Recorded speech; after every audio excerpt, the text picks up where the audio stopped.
Nandito na ang mga bagong designs para sa Christmas tree. Ladies and gentlemen, palakpakan naman dyan!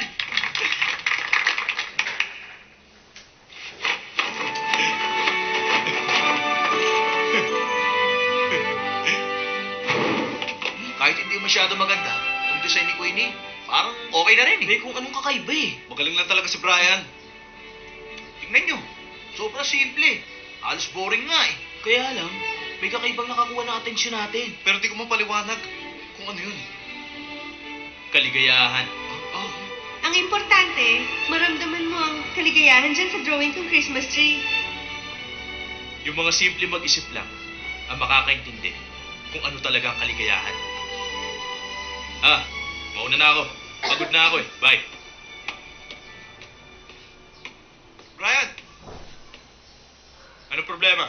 Ayos ka talaga!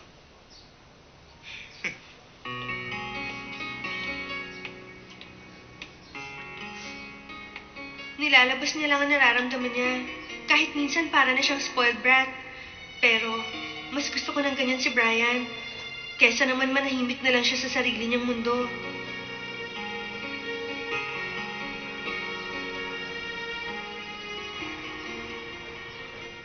Bilisan mo naman dyan. Gutom na ako eh. Oo na.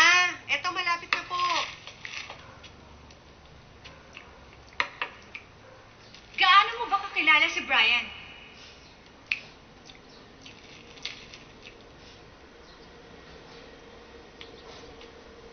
Brian, huwag mo namang suluhin ang problema.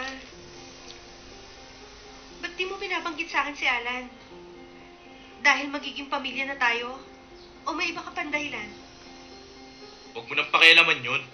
Brian, Tama na! At huwag ka na nga nag-iimbestiga sa likod ko. Nakakapikong ka na eh. nag-aalala lang ako sa'yo. Wala akong alam sa nakaraan mo. At hindi ko alam ang iniisip mo. Ang alam ko lang, nahihirapan ka na. At hindi ko na kaya magpanggap ngayon na hindi ko alam ito. Sa mundong ito, walang kahit na sinong perpekto. Kahit na gaano katapang si Brian, may mga kahinaan pa rin siya. Ano ba talagang nangyari sa inyo ni Alan? Sagutin mo ako, Brian. Wala kang sabing pakialam!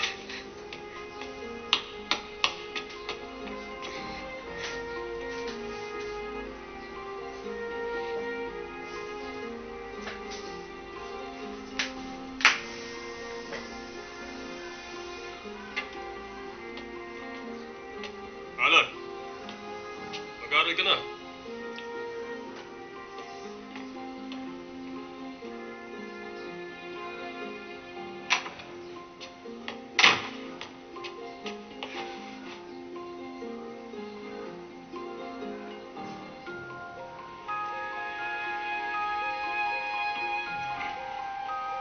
Ang pagsasara niya sa akin ng pinto, hindi ko yun maintindihan.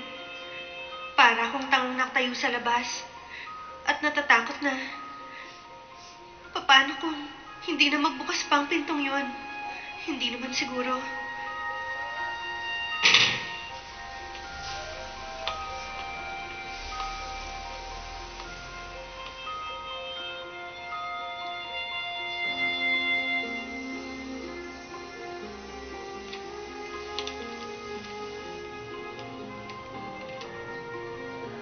Nauna na ako. Kumain ka na habang mainit pa, Queenie.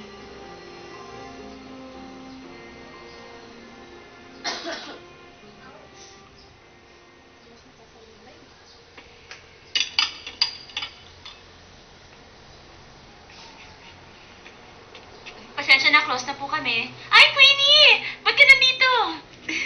Salamat. Napakabait talaga ng anak mong yan.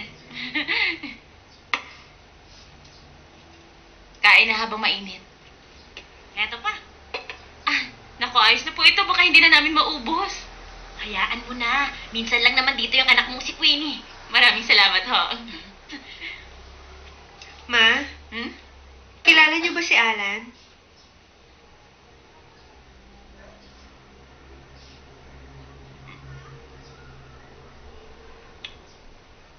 Mali na naman. Ginawa na natin yung equation kanina. Gawin mo ulit. Tama na. Ayoko na. Ang ibig mo sabihin, ayaw mo na makapasa sa eskwelahan ni Brian? Tumahimik ka na nga! Di ba sinabihan na kita?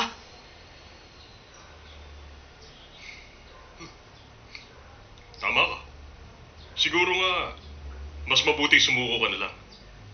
Yung pagkukumpara mo sa sarili mo kay Brian, at lalo na yung paghihiganti mo. Sa totoo lang, nagkakasaya ka lang ng oras eh. Lalo mo lang sasaktan ang sarili mo. Tinatalikuran mo na ako. Sabi mo kakampi kita.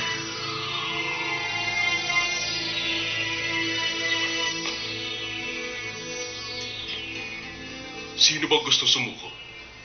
Hindi ba ikaw, Alan? Kung bukas na yung Brian na parang sabi. Kung hindi lang dahil kay Melinda, hindi ko aksay ng oras ko sa'yo rito.